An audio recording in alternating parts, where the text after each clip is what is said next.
Hey everybody, this is Wendell Butler here. I'm a loan originator out of Medway, Massachusetts, working with Envoy Mortgage. Right there, check it out. Alright, today I'm going to go over a quick tip with you in regards to real estate and mortgages, and it's going to be about debt to income ratio. So, debt to income ratio, or DTI, what is that? It is a calculation that gives us a percentage that basically tells us how much of your monthly income is going to current debts that you have. So what this shows us as lenders or loan originators, loan officers, what shows banks is how risky you are as a borrower and what you can qualify for as a loan, depending on like the monthly amounts that loan will cost you. So the calculation basically is all of your total big ticket debt items, which is rent or mortgage, student loans, personal loans, auto loans, credit card payments, child support, alimony, etc. It's usually all like the big ticket things that show up on your credit report that you have to pay back monthly, and it's like a debt attached to your social security and attached to yourself. Like utilities and stuff like electricity, Wi-Fi, internet, those don't account for the in the debt to income ratio. It's really just those big ticket items. So you take that monthly amount and you add that all together, right? And then you divide it by your gross monthly income. So gross income is your total income before taxes. So say you make $60,000 a year, that is $5,000 a month. You're going to use that $5,000 before taxes, before putting in your 401k, before putting into health insurance, whatever. You're just going to use that gross amount that you were getting paid before anybody touches it. Okay? So let's do one calculation together. So first we're going to add up the debts. So say that you're a 30-year-old person and you're looking to qualify for a mortgage because you want to purchase a new home. Okay? All right, so let's say that your current rent or your current mortgage on your home that you're going to sell to upgrade to another home is $1,000. Okay, so we're starting with that. $1,000. Sorry, it's backwards. I wish it switched around, but it doesn't. All right, so we got $1,000 for the rent and mortgage. Say that you have a $300 car payment a month for your car loan. Okay, so now we're at $1,300. And then say you have like $200 that goes to student loans a month, which is $1,500. And then let's say you have like $100 that goes to credit card payments because you like to use a certain credit card and you have money on it that you're paying back. Okay. So you got $1,600 of monthly debt. So you're going to take that number and you're going to divide it by your gross income monthly. So we make $60,000 a year, divide it by 5,000, right? That's 0.32, also known as 32%.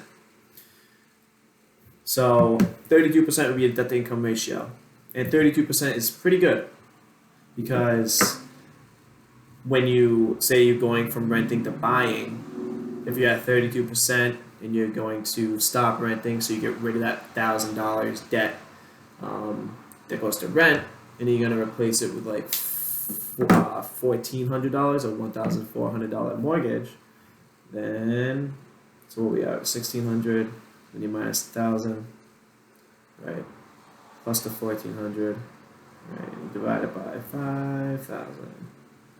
Now you're at 40%. 40% is still qualifying for a loan. So what I like to tell my borrowers and clients that come to me is you want to try to keep your debt to income ratio around 35%. If it's around 35%, then you have some buffer room to go up, increase that debt to income as you're looking for properties, if you're going to replace your current mortgage or current rent within purchasing a new property. Obviously, debt to income ratio is just a piece of qualifying for a loan. It's not just that percentage that's going to let you qualify. Credit goes into it. Your savings, how much money you have, how much assets you have for reserves, we can go into that stuff later. And I have other videos that talk about credit that might pop up around here somewhere at the end of the video.